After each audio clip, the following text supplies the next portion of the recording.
one of the things that we do talk about is disaster preparedness. With all these issues that's going on in the world currently, we want to be aware that um, there may be a time and place where you may have to shelter in place, literally, not like I'm talking about when we had to shelter in place when the pandemic hit.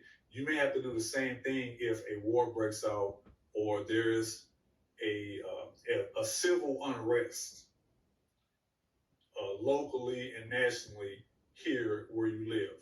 So a buddy of mine and one of my partners, my work partners, his name is Dexter Doc Peggins. He is a former combat medic, 23 years in the Army, first 2 years in the Marine Corps.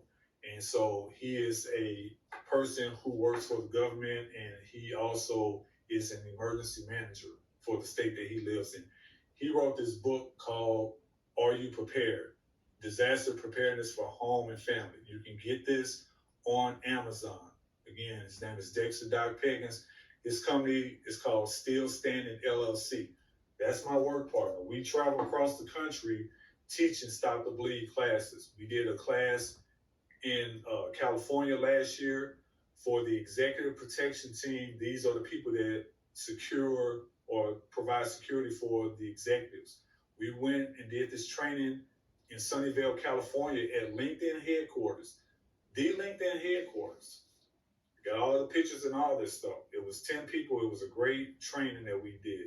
And so we'll go anywhere to teach these EMS type services to houses of worship, schools, businesses, the community, and private citizens at large.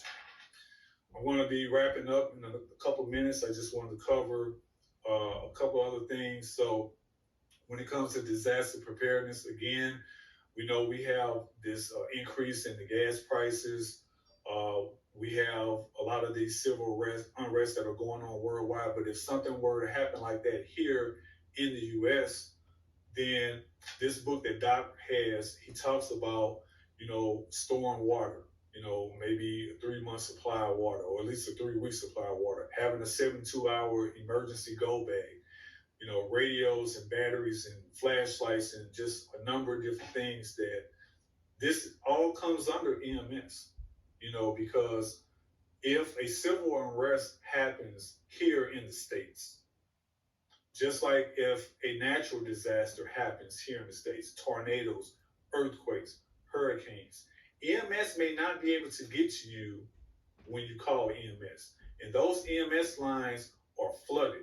When Katrina hit, they were flooded. No pun intended. They were flooded with, or I should say inundated. They were inundated with calls. Those EMS crews, you can't drive an ambulance through standing water, because that kills people all the time. You don't know how deep that water is. You don't know the power of that water. Just a couple of inches can move tons of vehicles, or a vehicle weighing tons, I should say. So don't drive through standing water, please.